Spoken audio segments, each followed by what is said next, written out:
listening to Power Producers Shop Talk, where we are refining and redefining the sales game by equipping you with the tools you need to differentiate yourself in the marketplace. Well, it's like when we audit the mod with Logic and give them the action items that they're going to use to lower their total cost of risk. Tactical skills that will help you provide deliverable value to your clients and prospects. Technology is not an expense, it's an investment. Look at what Think HR has done for our clients and even our team. It's an amazing product, and I'm so thankful we have that. And action items that you can provide to take your prospects and clients to the next level. Things are changing for us in 2021. Not all big business anymore. Now that we have CoverWallet on our team, it's amazing that we're going to be able to write small business profitably. This is Power Producer Shop Talk. Production redefined. Are you ready to feel the power?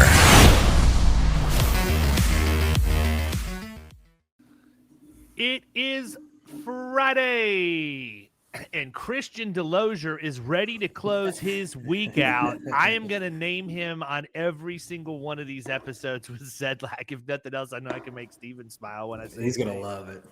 He is. People, listen, if you even think you're going to write public entity anywhere in the Midwest of the United States, just call Christian and hand him the account now, because he's going to take it from you anyhow. He's a cold-blooded killer when it comes to it. He is, dude. He is. It cracks me up. And Christian, he operates at different hours of the day than what I do, according to my text messages. I'll leave it at 3 in the morning or what? Yeah. I don't know. It's funny because Ryan Hanley gets up early, and so if I ever get a message at 5:15 in the morning, it's Hanley most of the time.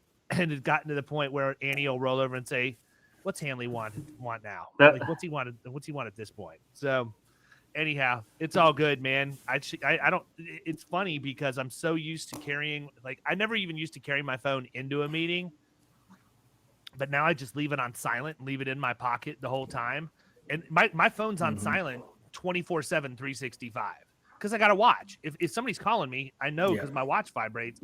So I never turn it on. It doesn't wake me back up anyhow. So whatever. But anyhow, we are here today with Mr. Stephen Sedlak, and we left the last episode talking about using content to get into places.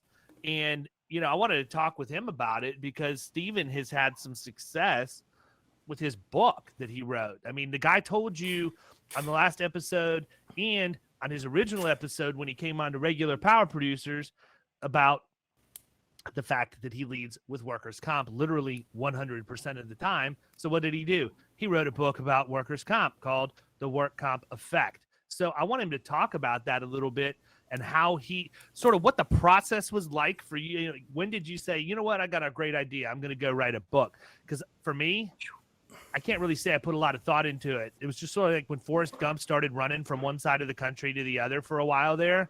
He just started running and it happened. Mm-hmm. That's kind of what happened with my book. I just was like, you know what? I could probably put this into a book and help. Dude, I can barely read. I couldn't imagine trying to write a book.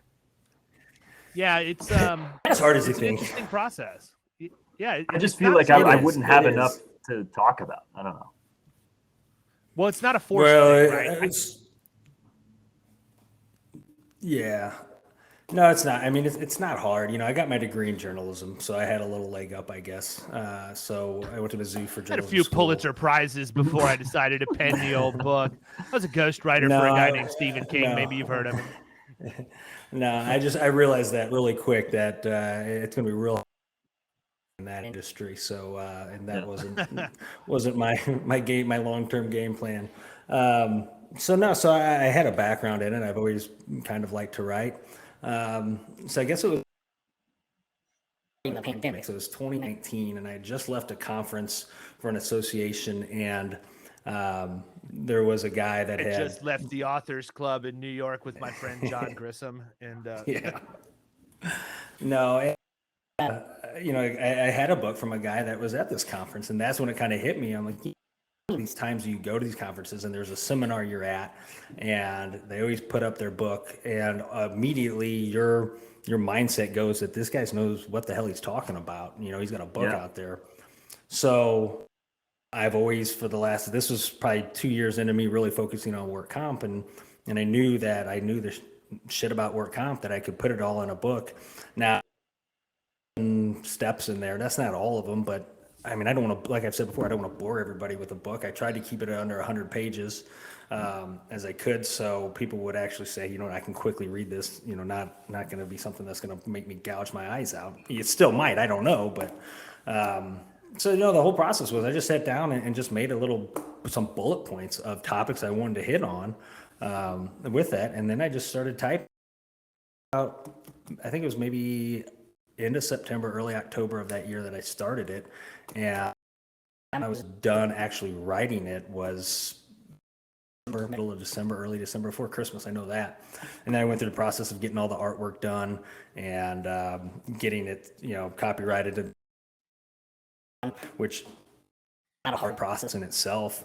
You know, what I did is something that anybody could do. It's you can have it self-published easily.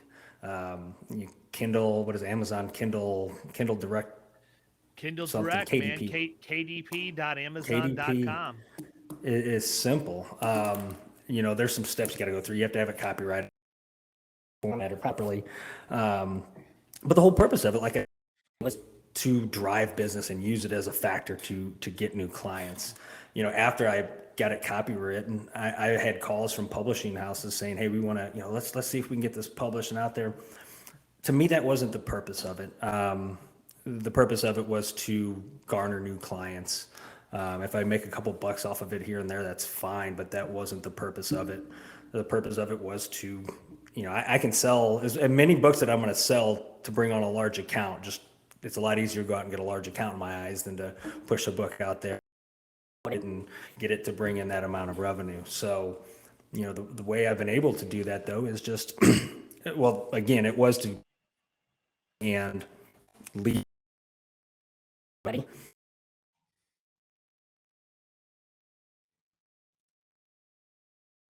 January of 2020, and a month later, COVID hit, and every seminar and, you know, with those conferences were put on hold or canceled. So kind of had to pivot with that. So then I started doing online ones with associations because they were just starving for content for their members.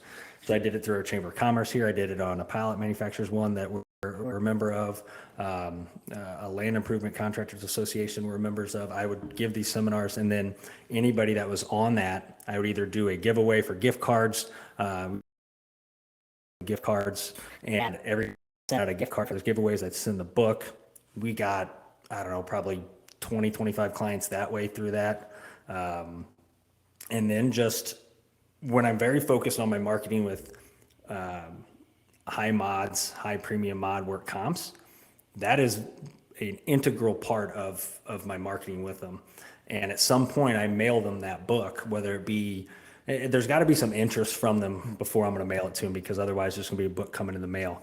But that conversations, and maybe I'm struggling to get an appointment set with them that just isn't working.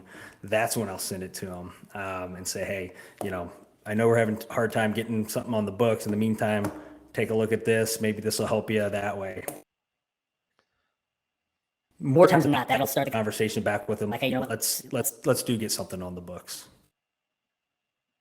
I like that. So it's how edgy are you when you do that? Because I'm sort of the mindset that if I was going to send a book like that, it would probably be accompanied with a note that said, hey, I just wanted to send you this book so you can let your agent read it. It's probably something they should have read before they represented you.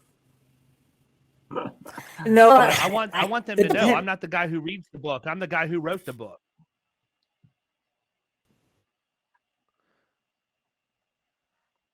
And obviously I'm being sarcastic, right? I'm not going to do that, but I would want to. Like, that's how I think about it. Right. Well,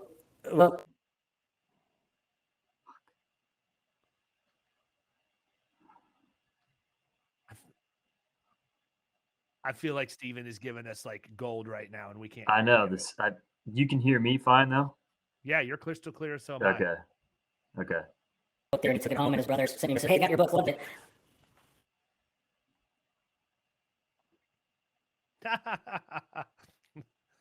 This is where it stood. I'm like, the whole purpose wasn't for you to give it to your agent, but he didn't buy it. I didn't send it to him, so it was a different story that way. But no, when I'm sending it to him, I usually have an idea of what their issue is, because we've had the conversations a little bit of, you know, what's hurting their mods. So what I'll do is I'll put a mark in there of a chapter that say, hey, I think you need to read this. This is where your issues are deriving from, or this is something that might help you. So I'm giving them a place to go that'll resonate with them. Well, my thought process is twofold. Number one, I've read your book. I think it is easy to read. I think it's easy to understand. I tried to put myself in the position of somebody who knows nothing about workers' comp, which wasn't overly difficult for me to do. And then, read it just from that perspective. And I mean, I would encourage everybody listening to this podcast. It's not an expensive book. Like, go out and buy The Work Comp Effect on Amazon, and you can understand, number one, you're going to learn about how somebody who's really good at leading with workers' comp leads with workers' comp. But more importantly, you can understand kind of from a marketing perspective how this works so well and gains you instant credibility. I've always been a huge proponent of producers blogging and creating content in a micro environment. That's an easy thing to do. It trains the producer, it creates a habit, but it also gives them credibility. Because I've always felt like if you're in an appointment, it's like, look, there's a 100% chance that we're going to talk about return to work in literally every single appointment that we go into, every time. And so, and it's not always like an easy, or I mean, it's not that it's not an easy conversation, but it's sometimes harder for them to follow. So if you've got like a blog that you can back that up with, or say, hey, look, I know that it was a little bit of a deep conversation today. Here's a blog that I wrote, whenever, check it out. And maybe that might answer a little bit of the questions that you had, and we can reconvene and have another meeting afterwards or something like that. Yeah, it's an important enough topic that we didn't want to, we obviously couldn't devote enough time to it in this meeting today, but I did write a series of articles on the different segments of a return to work program and why it makes so much sense. If you want to, I'll send you the link when I get back. I want them to read that, not just because of educating themselves, but I want to capture the fact that they actually clicked on the link in the email, went to my website, and then see how many other pages they went to, how much time they were on there, and everything else. And I think that works. I think that you take that to a completely different level when you have an actual published hard copy book that you can send to somebody or you can hand them. And I think that it's also important to know that actually writing the book is just the first step. The other step is, what do you do after the fact? So I know, just from conversing back and forth with Stephen, that he's got his book in his email signature so that people can see a picture of the cover of it and they know that he wrote it and they have a general idea of what it's about, and they can click and learn more from there. So, I mean, he's doing the right things to market around the fact that he has the book as well. To Kyle's point about whether or not it's hard to write, if I have to write fiction, it's probably going to be a struggle because I've got to be in creative mode. True. I have to be thinking through and making things up essentially. But to write nonfiction about something you do every single day, literally, if you just sit down and you say, these are the things, like I could probably write a book called What I Talk About in Every Appointment and get a couple hundred pages out of it just by doing the bullet points that I talk about in every appointment. I wouldn't be able to put it in my email signature though, because my email signature picture is as big as this freaking screen is. It is nowhere near as big as Rafael Duran's. Dude, I saw his yesterday and almost died. It is not that big. His is bad. All he has to do is go in and make it smaller in Outlook. Like, just I know. I just have I have to do it every time, and it's annoying. I prefer to let it stay the way that it is because I get humored by it when I get a new email. But anyhow. I mean, that's part of it. What else have you done though, from a marketing standpoint, as far as how you use that book to demonstrate credibility? I think the email signature piece is solid. Yeah. I usually drop it. So my book is different. I'm not going to go out and advertise to my clients that I wrote a book on all of the things that they're actually experiencing in real time from a sales process standpoint. Mine is more, geared toward other agents or salespeople or whatever else. I'm actually in the process of putting something together, not the same as to what Stephen is, but similar concept that I'm going to be able to use in part because because I really like how Stephen's doing it. But you should have an audio if version that Morgan Freeman's voice is the reader. I don't think I can afford him, but there's a knockoff Morgan Freeman I can get, I'm sure. If there is anybody ever that's going to read my next book for Audible, I will have to find somebody because he's dead now, but it needs to be Macho Man Randy Savage. I knew you were going to say that based on our conversation in our meeting yesterday. There's I knew that was coming. Chance, and 3 different times I went to Google Images last night to look for a picture of older Macho Man Randy Savage in Spider-Man the movie because I was going to take a screenshot of it and text it to you, Stephen. We were on a new business appointment. Yeah, not a new business appointment. It's one of Kyle's accounts, but it might as well have been because I've never met him before, just because of the timing with COVID and everything was really kind of weird. But it's a testament to Kyle called on these people and they were his client when he was in Office Supplies. Yeah. Mm-hmm. And this is an account that by the time you factor in the auto, the GL, and everything else is probably $25,000-$30,000 in agency revenue. Yeah.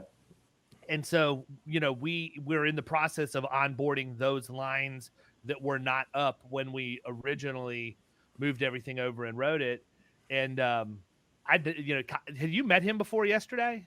Yes, once and very briefly, but it's been a couple years.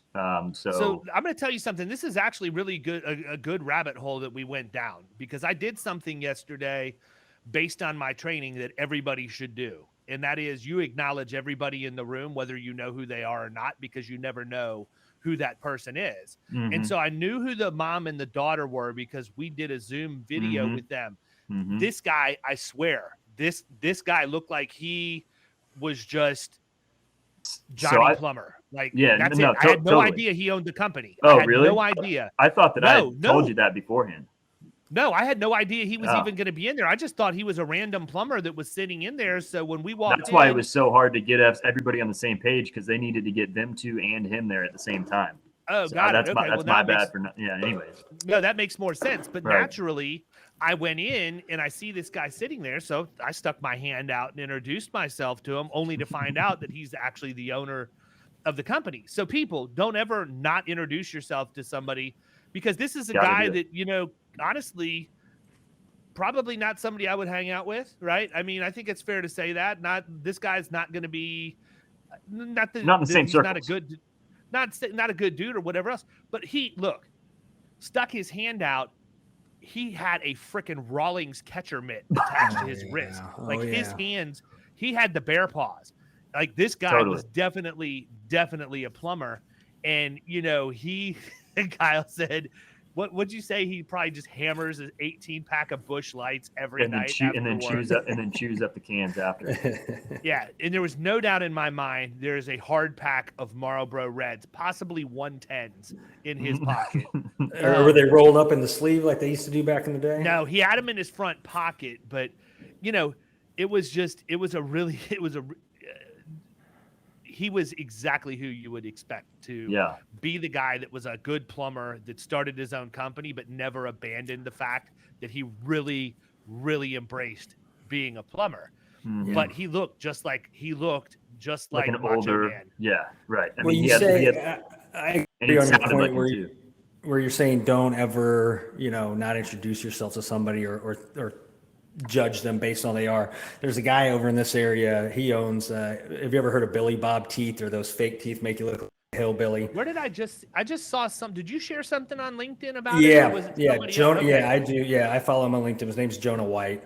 I was gonna say because I saw something on there about how many pair of these teeth, like they cut their original operating agreement on a napkin, legitimately, and he showed a picture of the napkin that he found or his mother had found or something in a filing cabinet. I read the whole thing, but go ahead, man. But he had said something where he had started a new line of baby pacifiers that on the outside it showed Billy Bob teeth basically, and he was at a trade show and this lady came up, didn't have credentials, didn't have a name badge on on or anything. It just looked like she was just wandering around and maybe got lost in the hotel lobby and was looking at the pacifiers.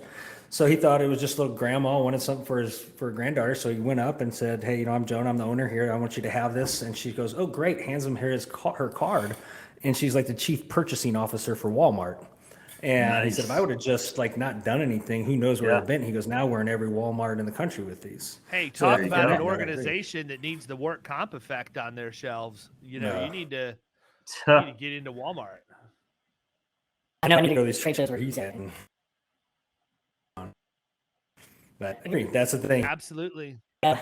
Always, everybody gets you into somebody. Everybody knows somebody, so everybody's a prospect in my eyes. You never know, man. Well, it goes back to, and I've told this story, I think, on the podcast before, but it goes back to my days of selling satellite dishes. I went to a place, double wide trailer, and as I look back now, there were so many contextual clues that I just completely missed as a 19, 20-year-old kid that is just basically fearing for his life that somebody's going to show up on the porch with a double barrel and open it up in my chest cavity, which, is entirely possible in wild, wonderful West Virginia. But, I went to this guy's house and it was a double wide that did not have a skirt around the bottom of it. So you could see the exposed plumbing and stuff underneath the trailer. What I missed was the fact that there was a brand new Ford truck in the driveway, brand spanking new, and went in and talked to him. And so, the deal with that job was if I could get somebody approved for the credit, the revolving credit to buy the dish and the programming, I had him for life. There was no way I wasn't going to close that deal. But I went in and I said, look, we'll see if I can get you approved on the financing. And it was definitely not the right thing to say. He's like, who said anything about financing? I'm going to pay cash, blah, blah. And he goes in and pulls out a shoebox. Dude had probably close to $10,000 in a shoebox. Underneath his, yes, it was a waterbed. But I think that we all can learn from that. And it's something that I consciously to this day have to remind myself, because I never I prejudge, man. That was one of the things that we said to all of our new trainees in the Quill days, man, was you can't walk up to a business and prejudge based on the way that it looks or, who's there or what the name of the business is. You've got to go in and talk to them because you just never know. It's 100% true. And to this day, there are times where I'm like, God, I got to drive 45 minutes to get to this appointment. Let me just double check. Let me make sure this is exactly, and I'm starting to try and talk myself out of going to the meeting because I don't feel like driving over or whatever else. And yeah, people, I'm being honest. I think all of us feel that way at some point. Yeah. And so I always go back to that story. Don't pre-qualify people until you talk to them. And I laugh because when I'm in some of these different online agency groups, I'll see people not being willing to take the first meeting. Oh no, they're just a price buyer, or no, this guy's not somebody you want to work with. That's not my theory. My theory is you take 100% of the first meetings. It doesn't mean you have to stick around for the whole time, but at least get in there and give them the opportunity to talk to you about what it is, their company and what they need from you and all of that, because you may find out it's exactly who you want to be talking to. A lot of times I see agents say, well, there's 4 other agents in there competing. Well, guess what? You have the opportunity to go in and get the other 3 fired. Right. Do it. Or the other day, I think it goes where back to what we were talking about. I think it's almost like what we were talking about in the last episode is that mindset. You try to talk yourself out of it. And that's what my old boss at ADP always told me. He goes, when you get to that point, just take a step back and say, should I do this? And the answer should be yes every time. If you've gone through with it, you set the appointment and you're trying to talk yourself out. You set the appointment for a reason. Again, go check it out. If it doesn't work out, it doesn't work out. But something else might come from it anyway. You might end up having an appointment next to somebody that turns into a client that you didn't even know existed there. Yeah, that, or they could end up being a good referral partner. That's something that you and I talked about the other day, David. I had an appointment set up with that Marvin set for us that wasn't necessarily a good workers' comp lead or anything of that nature. But after looking into what they do, they were a commercial land real estate company. So perfect opportunity to have a conversation with them to, to see if it makes sense to talk about having a channel partner relationship. Right. I'm taking Marvin calls for me on Fridays, man, because once again, he is lighting up Load my it up. inbox with new business appointments this You also morning. need to block off your Monday if you haven't, because you keep forwarding me the Monday ones that are set up during sales meeting. And so anyhow, another conversation for another day. Son of a gun, man. You know what? For whatever reason, It's not blocked. I have it on my calendar. I just didn't make it recurring every Monday. So Right. I'm on it now. Yeah. We're good. Cool. We're good. What, Stephen, what else have you done with the book to market it? I mean, one of the other things we're going to talk about in upcoming sessions, email marketing, because I know that's something that you've had some success with. Yeah. I want to talk about that a little bit and some of the things that we've done that's worked here. But as far as how you've used your book, anything we haven't talked about? And an offset point from that is that, I'm writing articles for trade magazines. And from that, you do get some inquiries from people. It might take time for it, but and most of those articles are derived from little aspects from the book or just tweaked a little bit. I had one here that came out yesterday for Pilot Enterprise. Pilot's one of my little niches we go after. And little Pilot Enterprise magazine, we got a 2-page little, article out there for them, middle of the magazine. You get inquiries from that, and in my bio that I give them, it talks about the book.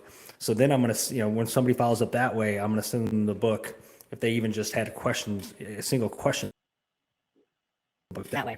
So I expect a little bit. now that things are opening back up with conferences, it is going to be back out there and giving seminars for them and leaving it as a leave behind for everybody. I can, as we've said, I can buy those books for dirt cheap. I can buy them for a little over $2 a piece. You can't buy most marketing material for less than that. If you want to get something customized with your logo on it, you're still looking at it. End of the day, if I mail that thing out with I'm $5 in the hole, but that's nothing compared to most things. So yeah, you got people paying $27 for freaking auto leads for personalized.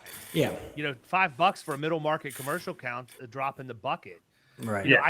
Especially since you write one of them, it pays for all the money that you just shelled out and then some. Oh, and then some. Yeah. No, I mean, so for me, easily. when I take my book, like if I'm going to get up and speak to a group of agents or whatever else, I will always go with a bunch of my books, and I get the roster of who's going to attend ahead of time.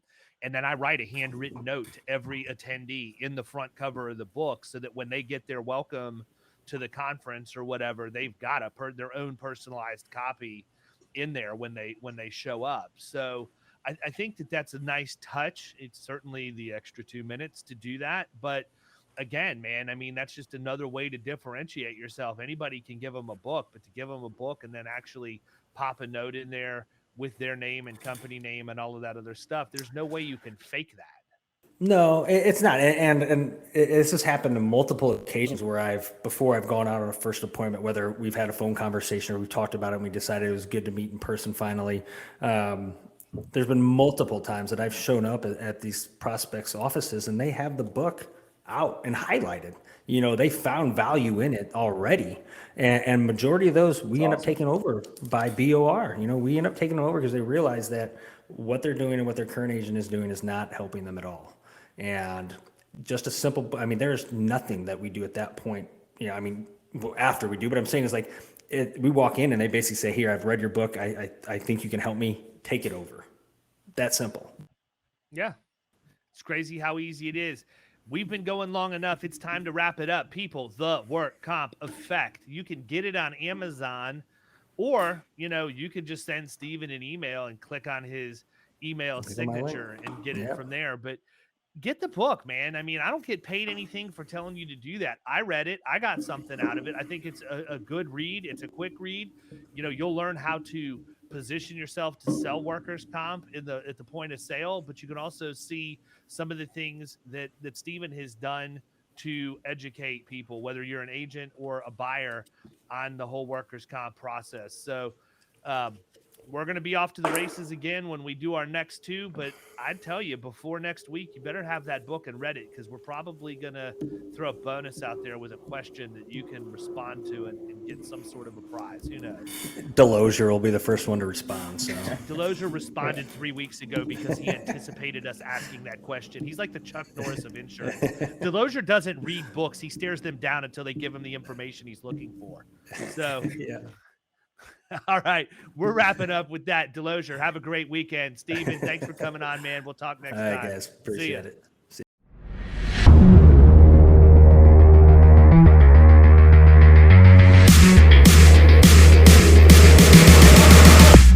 You've been listening to Power Producers Shop Talk. You can follow us at the Power Producers Podcast on Facebook and Instagram. And if you want to take your game to the next level, check out our commercial insurance training course at killingcommercial.com or visit Amazon to pick up a copy of our international best-selling book, The Extra 2 Minutes.